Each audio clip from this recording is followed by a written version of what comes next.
লক্ষ পুরুষকে, যে সমস্ত পুরুষের কোনো দাম নাই, ওই সমস্ত পুরুষকে একত্রিত করে এক জায়গায় মাপ দিলে রাবিয়া বসুরি মা জাতিদের মধ্যে একজন মা, ওনার একটা পশমের সমানও তাদের ওজন হবে না। আল্লাহু আকবার বলেন। এ আমার সদর তেঘরিয়া হবিগঞ্জের আমার ভাই বাবারা, আসুন একটু সামনের দিকে যাই।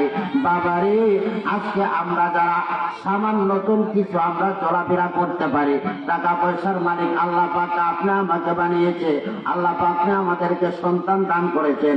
আমাদের সন্তানরা যখন 2-3 বছর তাদের বয়স হয়, তখনই আমরা চিন্তা করি আমার ছেলে মেয়েকে কি করে উন্নত মানের শিক্ষায় সুশিক্ষায় শিক্ষিত করা যায়, ইংলিশ মিডিয়াতে পড়ানো যায়, ভালো স্কুলের মধ্যে লেখাপড়া করানো যায়।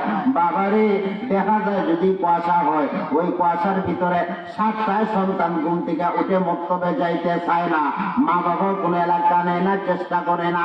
আর 6টা থেকে 7টার ভিতরে প্লে নার্সারি ইন্টার স্কুলে মাই নেওয়া যায়, নইলে বাবাই নেওয়া যায়, দাদা দাদু ভাই বোন কেউ থাকলে তারা স্কুলে নেওয়া যায়। এমন সুবিধা আছে না? নাই। এ আমার বন্ধুরা গো, এইভাবে যখন ছেলেটাকে লেখাপড়া করে শিক্ষায় শিক্ষিত করলো, বাবারে ছেলেটা যখন উচ্চ ডিগ্রি নিয়ে আসলো, চাকরি করে হাজার টাকা নয় লক্ষ টাকা বেতন পায়, তারপরেও ওই সন্তানের পিতা মাতারকে লাইক করে না, পিতা মাতাদেরকে খেদমত করে না, তাদেরকে বরণ পূরণ করে না। আছে না? নাই। আর যে সন্তানটাকে মায় কষ্ট করিয়া বাবায় কষ্ট করিয়া, মা বাবা প্রতিরক্ত নামাজ পড়লো, ফজর নামাজ পড়লো, নামাজ পড়িয়া কিছু রান্না বান্না করার চেষ্টা করতেছে, মা অথবা বাবা ভাই বোন গিয়ে কেউ একজনের বক্তব্য নিয়ে গেছে, চলে আসতেছে, আবার নিয়ে যায়, আবার নিয়ে যায়। এই করিয়া যখন কিছু লেখাপড়া করছে, নামাজ কালাম জানে, বড় চাকরিও করে না, দিন মজুরের কাম করে, দেখা যায় ওই সন্তানে কোনোদিন পিতা মাতারে অমর্যাদা করে না। আছে না? না। তাই বাবারে, ইসলামী মানুষের সুশিক্ষায় শিক্ষিত করবেন, জীবনে দুনিয়া তো লাভবান হইতে পারবেন, কয় বড় গিয়ে আপনি পায়টা পেতে পারেন।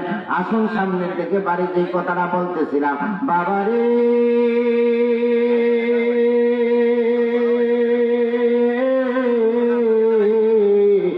আমাদের দেশে যদি কিছু টাকা পয়সার মালিক হয়, আল্লাহ পাক কোটি টাকার মালিক বানিয়েছেন, এই ধরনের বেশিরভাগ ব্যক্তিরা ওই, কারণ 30টা বছর ধইরা এই মসজিদের খেদমতের সাথে আমি গুনাহগার হুসাইন আহমদ আল কাদরি নিয়োজিত আছি।